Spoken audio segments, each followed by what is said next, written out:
तो बहुत सारे लोग होते हैं जो बोलेंगे टैरो सिर्फ वो पढ़ सकते हैं जो इंट्यूटिव एबिलिटीज के साथ आते हैं, या ऐसा है कि भाई कहीं ना कहीं कुछ इंट्यूशन होता है और वो इंट्यूशन अगर नहीं है तो आप टैरो को नहीं पढ़ सकते। तो ये चीज भी बिल्कुल ऐसी है कि कोई मतलब ही नहीं है इस बात का। क्यों नहीं है? देखो, इंट्यूशन जो होता है ना, वो इंट्यूशन आपको कहीं ना कहीं हेल्प जरूर करेगा, ठीक है? ऐसा नहीं कि इंट्यूशन आपको हेल्प नहीं करता, लेकिन इंट्यूशन के बिना आप टैरो नहीं कर सकते ऐसा नहीं। टैरो को पढ़ने का एक तरीका होता है, खासकर जब मैं पढ़ाता हूँ, मैं अपने क्लासेस में जो पढ़ाता हूँ, आई टीच अ फ्रेमवर्क, और उस फ्रेमवर्क के अनुसार अगर आप टैरो को पढ़ेंगे तो you can read every time and every time you will be correct, ठीक है? ऐसा कुछ भी नहीं है कि आप गलत पढ़ोगे। मैं आपको पढ़ाना ही सिखाता हूँ इस तरह से कि आप अच्छे से और सही तरीके से ही पढ़ो। दूसरा, इससे रिलेटेड एक और मुझे याद है, कई लोगों को लगता है कि यार टैरो में 78 कार्ड्स हैं और 78 कार्ड्स को याद करना अपने आप में एक बहुत बड़ा चैलेंज हो जाता है।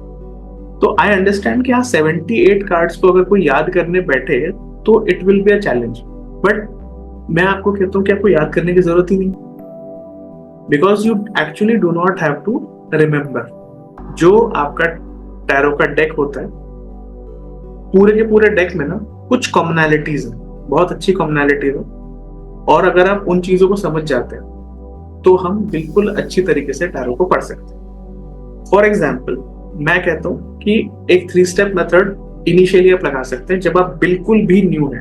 मान लीजिए आपने पहली बार टैरो को अपने हाथ में लिया है, टैरो कार्ड्स का कोई डेक अपने हाथ में लिया, क्या करना चाहिए? एक तो होता है उसमें कलर, ठीक है?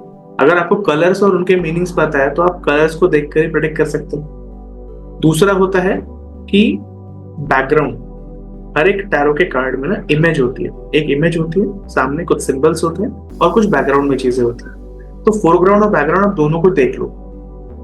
जो बैकग्राउंड है उससे आप काफी चीजें प्रेडिक्ट कर सकते हैं, क्योंकि हर बार बैकग्राउंड कहीं ना कुछ डिफरेंट ही होगा।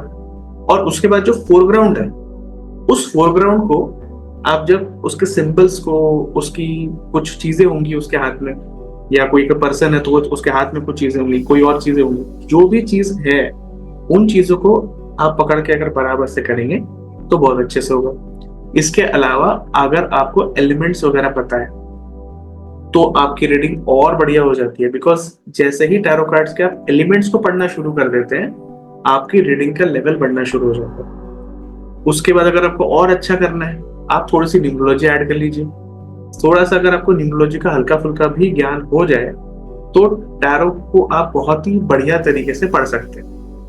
तो सिंबल्स हो गए, न्यूमरोलॉजी हो गई थोड़ी बहुत, एलिमेंट्स हो गया, बैकग्राउंड, फोरग्राउंड, कलर्स, ये सब चीजें हमने अगर इकट्ठा कर ली तो टैरो को हम कैसे भी पढ़ सकते हैं। तो ये जो है ना कि सिर्फ इंट्यूटिव एबिलिटीज के मालिक जो होंगे या किसी के पास ऐसी कोई चीज होगी वही कर सकते हैं, ऐसा कुछ भी नहीं है।